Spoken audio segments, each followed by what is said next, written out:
Alright guys, over a month ago, I uploaded a video of me beating Noita in 2 seconds. That video was okay, but I knew that I could make a lot of improvements to it, so that's what this video is. Yay. I'm gonna try to explain everything about the run, including kind of the history, how the run is performed, and the wand, of course. And I am going into a lot of depth on that, so if you're interested in wand building and you don't know how this wand works, then you're gonna want to check out that chapter. First, let me just show you the actual run, and then we'll get into it.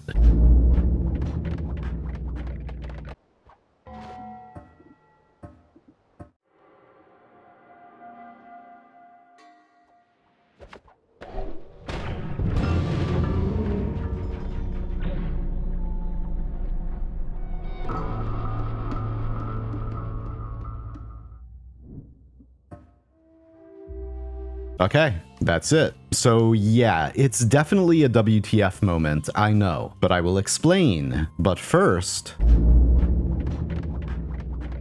this clip from way back in November 2020 is when I first discovered this on stream. However, I failed to realize the very simple truth. What actually caused this was just a hollow egg inside of another hollow egg. If I or anyone else watching had realized this, then we would have been able to bring spells from one run to the next for the past 3 years. Oh boy. So it wasn't until Hofox in the Chinese community released this video that the rest of us realized the importance of what was discovered. I immediately started using this tech for speedrunning and pretty quickly got the time down below 1 minute. But then things got a lot more interesting when this video popped up on Bilibili, showing the runner using 2 eggs and a flask of acid to get an absolutely insane time of 7 seconds. On and off for about a month, I worked on trying to figure out how this was done until a member of the community named Nobi leapt in. They had figured it out. Nobi not only came up with wands to do it in 7 seconds, but miraculously, this monstrosity as well, capable of helping you get a victory in an astonishing 2 seconds. But how? Well, first of all, this video I made explains the basics, but to recap, hollow eggs carry over from one run to the next run. So if you put a spell in a hollow egg and then cast that and then start a new run, as long as the game doesn't completely shut down, that spell will cast immediately after the new run begins, which is exactly what Hofox was demonstrating in this video, starting a fresh run with a bunch of Tekasovas. If you use 2 hollow eggs, cast that and restart, then you'll be able to carry that spell or an entire build around with you in that next run to unleash on demand. And finally, if you already turned the world into gold or toxic gold, then this requires 3 eggs. Because the wand uses an insane 56 slots, and those slots don't even fit on the screen when holding it, in order to build it, we're using the quick spell picker of the Spell Lab mod, which allows us to simply click the spells in a menu to directly add them to our wand. You still have to be careful though that you don't lose your place and make any mistakes, because then you'll have to start all over again. Now, in order to actually get the run done in 2 seconds, you need to be able to make inputs very quickly. To help with this, I actually bound my secondary throw key to E because, as you know, interact is also E by default. Then I also set select item in slot 6 to E, which allows you to just spam one key to do everything you need to do in the run, minimizing that time. In the pre-run, you want to fire the egg above your head, not too hard. When you go to start a new game, if this red text appears, it means the game is going to shut down completely to clear memory, along with your egg, which obviously we don't want to happen. So to avoid this, just go to the mods menu, and I'm just showing that I'm not using any mods. And then just click this to force the game to restart quickly and easily, clearing all the memory for it. The egg will then just break harmlessly at your feet after the game restarts. But now we're safe to do our run. So gently fire the egg, pause, and start a new game. As soon as the Noita logo fades to black, start levitating and spamming E while moving your cursor down in order to grab the egg out of the air and immediately throw it into the ground. Keep spamming E to grab the salt and then activate the end before you're killed by the Omega Black Hole. And that's it. If you did everything perfectly, 2 seconds. Enjoy it, because it'll be beaten soon. So, what exactly is happening? How does this wand work? Well...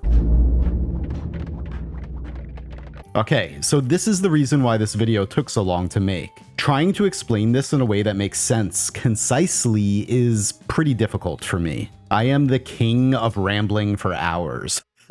Anyway, first, the gist of it is you cast it in one run in order to get the 2-second victory in the next run. For that, we need 2 hollow eggs. The first hollow egg is taken when the game restarts, and the second egg contains the rest of the build. When you break that egg, you're teleported straight down, even with the salt, and then horizontally over to the salt with a moment to spare so that you can grab it, and then straight down aligned with the end room, and then finally to the inside of the end room, with just enough time to trigger the victory before being instantly killed by a supermassive black hole.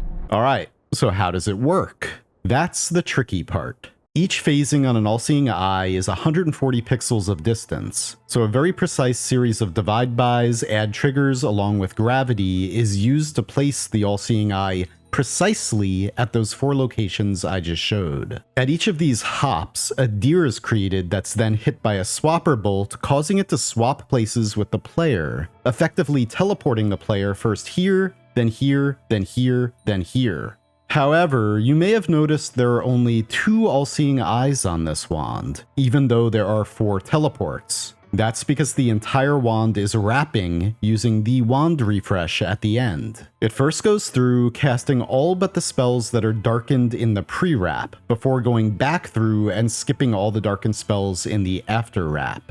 That's also why there's a convenient pause after the first 2 jumps, allowing you a split second to grab the salt. That's also why requirements are used, in order to skip certain spells like the hollow eggs after the wrap, or some divides and triggers in order to get the exact amount of phasings required for each jump. The gold to power is used in order to be able to divide add triggers, which is done in order to get enough phasings. Because in order to divide add trigger, you have to fail it by putting a spell of a valid type after add trigger that can't be a valid target, such as gold to power. Still with me? The glittering field is used to reduce all speed from the lightning bolt in order to make it much more accurate, because the lightning bolt is what is being used to cast or release the swapper bolt, because lightning bolt is extremely fast, but inaccurate.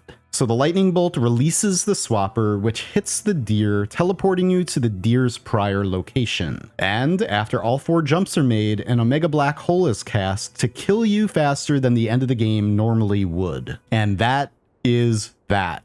If you still have questions, please post them in the comments or check out this page on the wiki, which will explain everything about long-distance travel wands, and it will help you piece this together a little bit more in your mind. Anyway, guys, thank you for watching. I hope you have a fantastic day, and happy noiting. Oh, and you can look forward to someone else posting a video very soon beating Noita even faster than this.